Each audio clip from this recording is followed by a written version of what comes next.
Please subscribe Telugu 7 Media.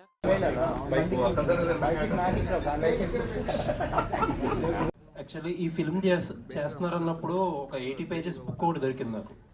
హల్గలియా బెడర్ అని చెప్పి ఒక బుక్, ఒక 80 పేజెస్ బుక్ ఒకటి దొరికింది పీడిఎఫ్. గూగుల్ లెన్స్తో మొత్తం చదివాను నేను బుక్. ఆ బుక్లో ఏంటంటే చాలా ఫస్ట్లీ వెరీ ఇంట్రెస్టింగ్ కాన్సెప్ట్, చాలా మంచి ఐడియా పిక్ చేసుకున్నారు. అండ్ ఆ క్లైమాక్స్ వచ్చేటప్పటికి very emotional and moving climax. ఆ 19 మెంబర్స్కి అది ఏం జరిగింది లాస్ట్లో అనేది చాలా మూవింగ్ క్లైమాక్స్. అది సినిమాటిక్గా ఎలా ట్రాన్స్లేట్ చేశారు, ఎలా ఉండిపోతుంది ఆ ఎక్స్పీరియన్స్? అదే పార్ట్ 2, లైక్ పార్ట్ 1, పార్ట్ 2 ఒక అలగలి సన్ రైజ్, అలగలి సన్సెట్ అని డివైడ్ చేసుకున్నారు sir. So I think director has to explain that. ఇప్పుడు 40% షూట్ జరిగింది, still 60% shoot is there for the first part. There are so many books. I think Sukesh has to explain this. Yes, చెప్పారు కదండి sir, అది hang చేశారు. అవును, ఒక ముదోళ్ళలో సొంత జరుగుతూ ఉంటుంది. పబ్లిక్ అంతా చూడాలని పబ్లిక్ ప్లేస్లో పబ్లిక్ మెయిన్ వాళ్ళని హ్యాంగ్ చేశారు. ఇది పార్ట్ 2లో వస్తుంది. ఫస్ట్ ఈ స్క్రిప్ట్ తీసుకున్నాను కదా, అప్పుడు ఒక ఫస్ట్ పార్ట్లోనే మొత్తం కాలేదు. అలా చేస్తూ ఒక 150-160 అయిపోయింది సీన్లో.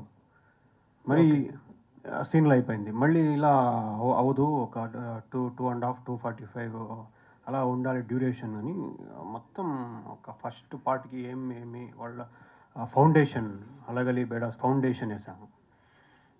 అది ఫస్ట్ పార్ట్లో వస్తుంది. పార్ట్ 2లో మీరు చెప్పారు కదండి సార్, మొత్తం ఆ పార్ట్లో వచ్చేసి. సో ఫస్ట్ పార్ట్ ఎక్కడ ఎండ్ అవుతుందండి?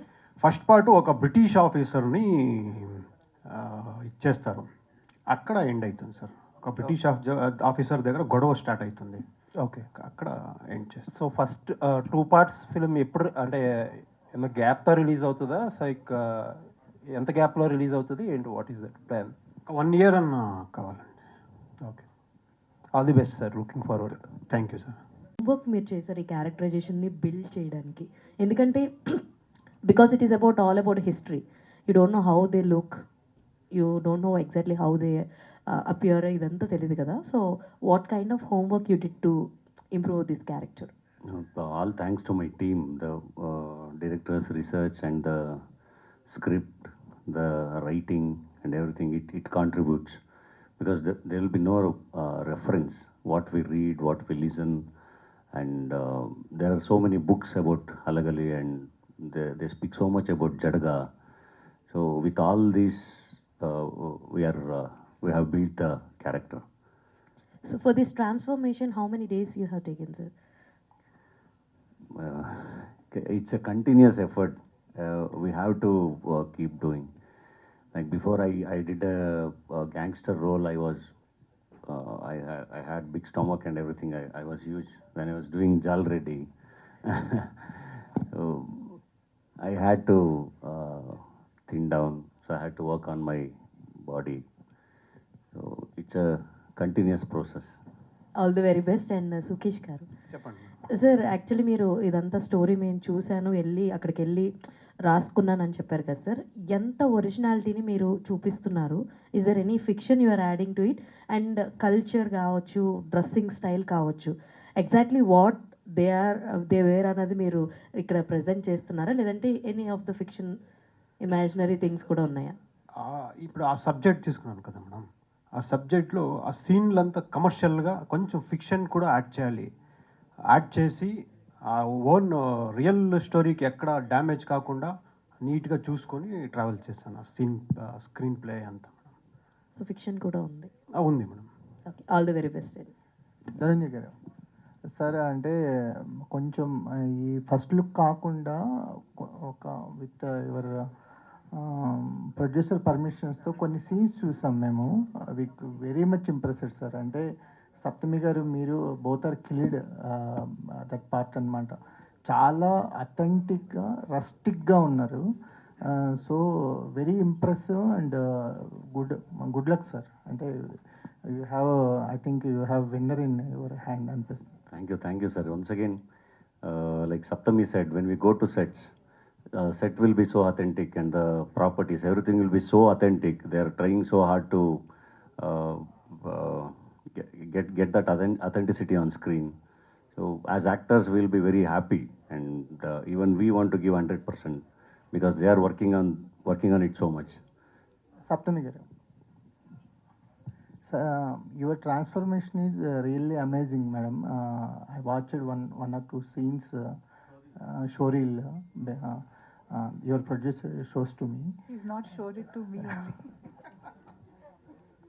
So we got shocked about your performance and your look and way you carrying that character is really superb, and you got much appreciation after your look release. Thank you so much. What is your connection with this team and your connection with that character, Hunni character, Hunni? I think when it comes to any character that is especially is 1857, 100 odd years before I was born, it's very difficult to uh, take. For example, if you do a real life character that is present now, you have somebody to give you some input. But here, I think we completely depend upon what the director wants, and I think he's looking for very, very. The characterizations or how they're putting the shots, it's very close-up shots that they are using. So I think the impact is more, and as an artist, when they're doing such, dead close-up shots, it puts you also in a space where you need to work much harder to portray that emotion to the audience. And I mean, with the language and after I've been an athlete all my life, but after I entered into cinema, a lot of directors used to say I had a very masculine walk. So I used to get that input of, just let's try the feminine walk. So now it's become that. So I started getting that started incorporating in me the femininity and that walk. But when I go on set, Sukesa is like, no, I want that masculine walk. So for me to get that back has become a little difficult now. So hopefully I don't start walking like that again everywhere else. So it's a very, it has its femininity, the character. It's very feminine, but it also has a little bit of masculinity in that character. So it's fun. It's fun to play such a strong character who's been such a great part in history. Tell me about your stunts. Uh, I've done a few. I have more to go. I think what the stunts that I've done is not even 10%. I have so much more to do when it comes to the script. There's a small dance bit that we finished. I completely enjoyed that part that we shot. It's the first time that I got to do something like that also. So it's a lot of fun, especially considering the scale. There are a lot of people on set every single day. So that's a challenge, but it's, as an artist, it's fun for me. As a director, it's difficult for them. But as an artist, when I go and see 200, 250 odd people on set, it brings that energy on set. So it's nice. Sukesh గారు, అంటే మీరు first movie అనేది చాలా light hearted movie and చాలా అంటే ఒక soulful love స్టోరీస్తో వచ్చారు, కానీ కంప్లీట్ కాంట్రాస్ట్ సబ్జెక్ట్తో సెకండ్ మూవీని బిల్డప్ చేశారు. ఎందుకంటే అలాంటి సబ్జెక్ట్స్ కమర్షియల్గా వర్కౌట్ అవ్వట్లేదు కాబట్టి ఇలాంటి సబ్జెక్ట్స్ వెతుక్కున్నారా, ఎలా, ఏం జరిగింది? అలా ఏం లేదు సార్. అదే నేను ఇప్పుడు క్లాస్ డైరెక్టర్ కానీ మాస్ డైరెక్టర్ ఏమీ కాదు. ఒక స్టోరీ తీసుకుంటా, ఆ స్టోరీకి ఎంత ఎఫర్ట్ పెట్టాలో అవన్నీ పెట్టేస్తాను. ఎంత హార్డ్ వర్క్ చేయాలో అన్నీ హార్డ్ వర్క్ చేస్తాను. ఆ సబ్జెక్ట్కి ఎలివేషన్స్లో, సీన్ కన్స్ట్రక్షన్లో ఏం కావాలో మొత్తం హార్డ్ వర్క్ చేసి స్క్రీన్ పైన తీసుకొని వస్తాను సార్. ఈ కథకి మీకు ఎవరైనా ఇన్స్పిరేషన్ ఉన్నారా డైరెక్టర్స్లో? ఉన్నారు సార్, పెద్ద డైరెక్టర్స్. ప్రశాంత్ నీల్ గారు, రాజమౌళి గారు, అలాంటి ఉన్నారు. కళ్యాణ్ గారు సార్, అంటే ఈ స్కేల్ ఆఫ్ మూవీ చూస్తున్నా, విజువల్స్ చూసుకున్నా, అంటే బడ్జెట్గా ఎక్కడ బడ్జెట్ లెక్కలు వేయకుండా ఖర్చు పెడితేనే ఇలాంటి సినిమాలు తీయగలరు అనిపిస్తుంది. సో కానీ నిర్మాతగా బడ్జెట్ పెరుగుతున్నప్పుడు ఒక టెన్షన్ ఉంటుంది. సో ఏ స్టేట్లో ఉన్నారు, అసలు ఎంత బడ్జెట్ ఈ 2 పార్ట్స్ మీద స్పెండ్ చేయడానికి రెడీగా ఉన్నారు? ఎంత తక్కువైతే అంత మంచిది సార్, కానీ తక్కువలో కాదు. ఆ, వీలైనంత వరకు మీరు చూసుకుంటుంది ఏంటంటే బడ్జెట్ లేకపోతే ఇవన్నీ కాదు. నేను ఎప్పుడు సినిమాని నమ్మేది ఆ సినిమాని చూసే ఆడియన్స్. ఆ ఆడియన్స్కి ఆ కథని ఆ స్క్రీన్ పైన వాళ్ళని త్రూ అవుట్ సినిమా వాళ్ళు కనుక దాన్ని ఎంజాయ్ చేయగలిగితే, దాన్ని తీసుకుంటే అది ఎంత బడ్జెట్ అయినా కూడా ఇబ్బంది ఉండదు. ఈ మధ్యకాలంలో చాలా సినిమాలు ప్రూవ్ అయిపోయినాయి. ప్రూవ్ చేసుకోవటం మన బాధ్యత. అది ఒళ్ళు దగ్గర పెట్టుకొని చేస్తున్నాం. గట్స్ ఉండటం అనేది అంటే మీరు ఈ బ్యానర్ ఏమి ఎస్టాబ్లిష్డ్ బ్యానర్ కాదు, మీరు కూడా చాలా కొత్తగానే ఇప్పుడే అడుగులు మొదలెడుతున్నట్టున్నాయి. ఇంత స్కేల్ని బిల్డ్ చేయడానికి కారణం ఏంటి? అంటే వాట్ ఈస్ యువర్ మోటివేషన్? గట్సే ఉంది. డబ్బులు ఉన్న వాళ్ళకి గట్స్ ఉండవు, లేని వాళ్ళకి ఉంటాయి. నా దగ్గర డబ్బులు లేవు, గట్స్ ఉన్నాయి. సినిమా అంటే బాగా ఇష్టం. మొదలు పెట్టాము ఎక్కడో ఒక చోట నుంచి, అది వస్తూ ఉంది. సినిమా బాగా వస్తుంది.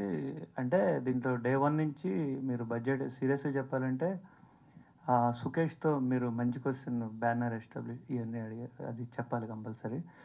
సుకేష్ నేను వచ్చి కథ చెప్పినప్పుడు ఒక 3 చెప్పారు తను, ఇలా 3 కోట్ల ఆ రేంజ్లో సినిమా తీద్దామని కథ చెప్పినప్పుడు అసలు నేను ఫస్ట్ అనుకుంది ఏంటంటే బడ్జెట్ ఉందా లేదా కాదు, ఇలాంటి కథ రావడమే అదృష్టం. చాలామంది ఇప్పుడు బాహుబలి చూసాం, త్రిబుల్ ఆర్ చూసాం, ఇంకా కొన్ని సినిమాలు మాకు కేజీఎఫ్ చూసాం. ఇలాంటి సినిమాలన్నీ వస్తున్నప్పుడు కథ ఉండాలి ఫస్ట్. ఈ కథలో ఒక రకంగా ఇది ఎప్పుడు రికార్డ్స్ బ్రేక్ చేయాలని ప్రతి ఒక్కళ్ళు అనుకుంటూ ఉంటారు సినిమా తీసారు. అలా మనం కరెక్ట్గా చేయగలిగితే ఇది రికార్డ్ బ్రేక్ చేయగలుగుతాము అని చెప్పేసి డే 1 అనుకున్నాం. అనుకున్న తర్వాత సుకేష్ నేను అనుకుంది ఒకటే, Sukesh you are not the established director, I'm not the established producer.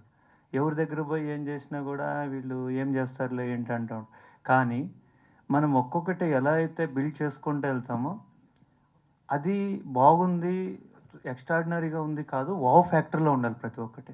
ఒక్కొక్క వావ్ ఇస్తా వెళ్తూ ఉంటే అదే మనం నెక్స్ట్ స్టెప్కి మెట్లు. అలా మనము గోల్ రీచ్ కాగలుగుతాము అని చెప్పేసి ఫస్ట్ కథ మీద ఫోకస్ చేసాం, తర్వాత మేకింగ్ మీద ఫోకస్ చేసాం, తర్వాత వీటన్నిటిని నమ్మి ఈ కథని వీటన్నిటిని నమ్మేసేసి మంచి టెక్నీషియన్స్ దొరికారు, మంచి యాక్టర్స్ దొరికారు. ఇలా ఒక్కొక్కటి బిల్డ్ అవుతూ వచ్చినాయి. సో అదే గట్స్ సార్, మేము చేసే వర్కే మా గట్స్. సార్ ఇప్పుడు పార్ట్ 1 పార్ట్ 2 స్ట్రాటజీలు ఎలా మారిపోయాయంటే పార్ట్ 1 అని చెప్తారు, కానీ పార్ట్ 1 హిట్ అయితేనే పార్ట్ 2కి ఫోకస్ చేస్తారు. పార్ట్ 1 రిజల్ట్ని బట్టి పార్ట్ 2 ఉంటుందా, లేదంటే 2 సైమల్టేనియస్గా షూట్ చేస్తారా? సార్ ఇది చాలా బాధ్యతతో కూడిన విషయం. సినిమా బడ్జెట్లు, హిట్లు, ఫ్లాప్లు అనే దానికంటే ఒక హిస్టరీని స్క్రీన్ మీదకి తీసుకొని వస్తూ ఉన్నాం. ఒక అన్టోల్డ్ స్టోరీ, ఒక ప్రాంతంలో, ఆ ప్రాంతం అంటే ఇది ఒక కర్ణాటక. ఇంతకుముందు చెప్పటం మర్చిపోయాను, ఈ క్వశ్చన్కి కూడా అది యూజ్ అవుతుంది. ఇది వచ్చేసేసి ఉత్తర కర్ణాటక భాగంలో బాగల్కోట్ డిస్టిక్ ముదోళ తాలూకులో హలగలి అనేది ఒక విలేజ్. ఆ విలేజ్ అక్కడ ఉన్న బోయలు అనేవాళ్ళు గతంలో చరిత్రలోకి వెళ్ళి చూస్తే ఇక్కడ రాయలసీమలో, తెలంగాణ ప్రాంతంలో, నెక్స్ట్ ఉత్తర కర్ణాటకలో ఒక రీజియన్గా ఏర్పడి అది ఒక ప్రాంతంగా రాయచూరు డిస్టిక్ కిందకి అట్లా ఒక ప్రాంతం కిందకు ఏర్పడి ఉన్న ప్రాంతాలు. అక్కడ కల్చర్ అంతా ఈ 3 భాగాల్లో వాళ్ళ కల్చర్ అంతా ఒకేలా ఉంటుంది. ఇలాంటి ఇప్పుడు భౌగోళికంగా 3 భాగాలుగా విడిపోయినాయి. ఇలాంటి కథని చెప్తున్నప్పుడు హిట్ ఫ్లాపుల కంటే కూడా బాధ్యత చాలా important. What ever the reason, hit అయితే గ్యారెంటీ కొడతామనే కాన్ఫిడెన్స్ ఉంది. ఇప్పుడు మీరు చూశారు, మీరు కూడా చెప్పాలి, ఎందుకంటే ఎన్నో సినిమాలకి, రోజుకు 4-5 సినిమాలకి రిపోర్టింగ్ చేస్తూ ఉంటారు, రివ్యూలు ఇస్తూ ఉంటారు, అన్నీ చూస్తూ ఉంటారు. అందరికంటే ఎక్కువ అనుభవం ఉంటుంది మీకు,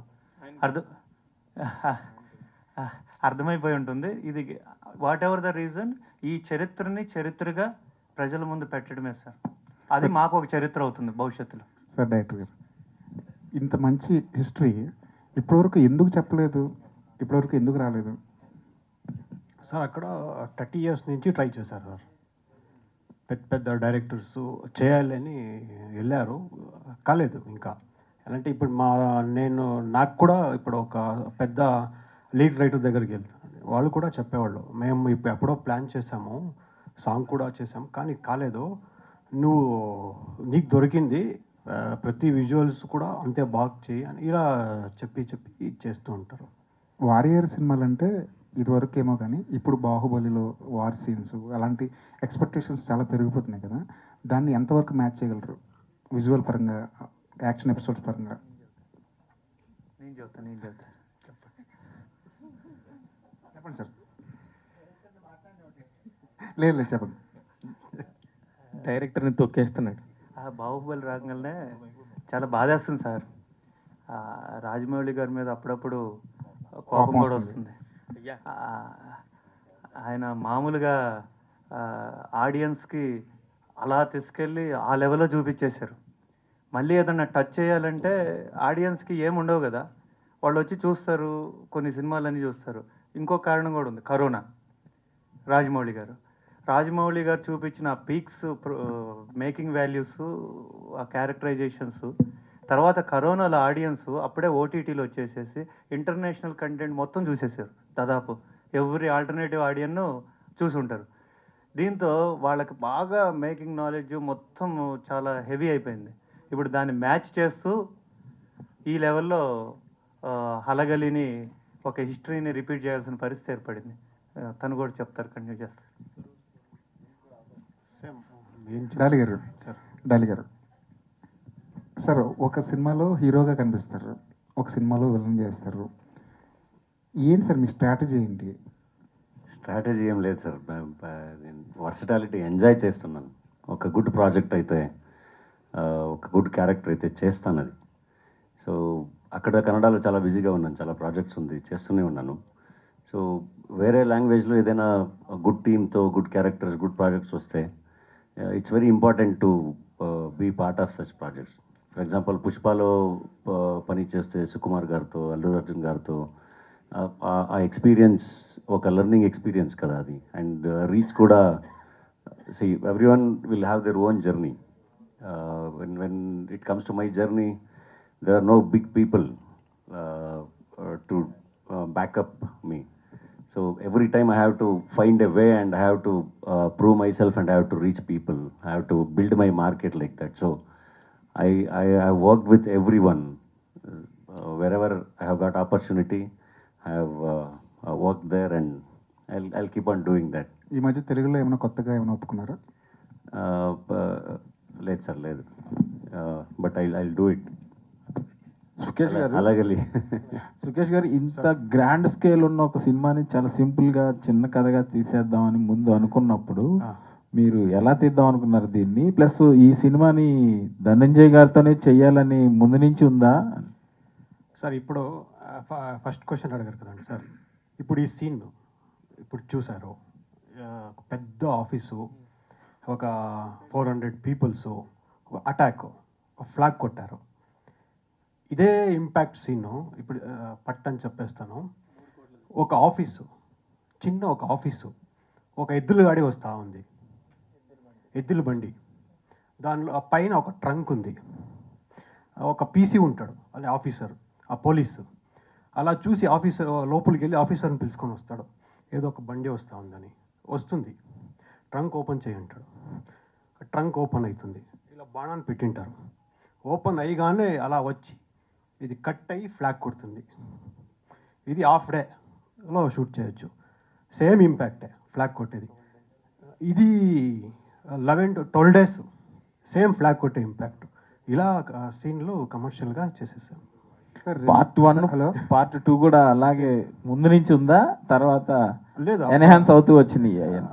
ఎనాన్స్ అవుతూ ప్లాన్, ఆ షూటింగ్ ముందే ప్లాన్. ఇప్పుడు వీళ్ళు చెప్పారు కదా వేరే లెవెల్లో చేయాలని, అలా మొత్తం వెళ్ళిపోయింది సార్. సప్తమి గౌడ, ధనంజయ్ గారు కూడా అలాగే వచ్చారా ప్రాజెక్ట్లోకి?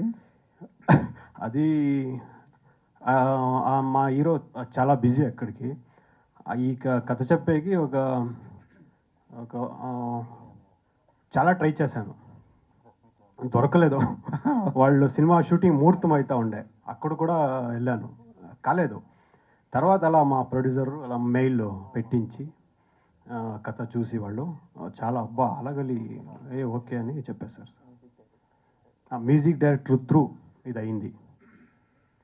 మ్యూజిక్ డైరెక్టర్ వాళ్ళు ఫ్రెండ్ అనమాట. ఆ మ్యూజిక్ డైరెక్టర్కి చెప్పి తర్వాత వాళ్ళ త్రూ అయిపోయింది వర్క్. అంటే దీన్ని స్పెషల్గా విజువల్ ప్లస్ సౌండ్ అని డిజైనింగ్ ఏమైనా ఉందండి ప్రీ ప్లాన్? సార్ అంతా ఉంది సార్. అది ఎలా అంటే ఈ సబ్జెక్టులు సౌండ్ ఇంపార్టెంట్, హెవీ ఇంపార్టెంట్, అవన్నీ ఎంత మ్యూజిక్ డైరెక్టర్ కానీ నేను అంతా కూర్చొని హెవీ డిస్కస్ అవుతూనే ఉంటుంది. ప్రతి షాట్లు కూడా డిస్కస్ చేస్తూ ఉంటాం సార్. సప్తమి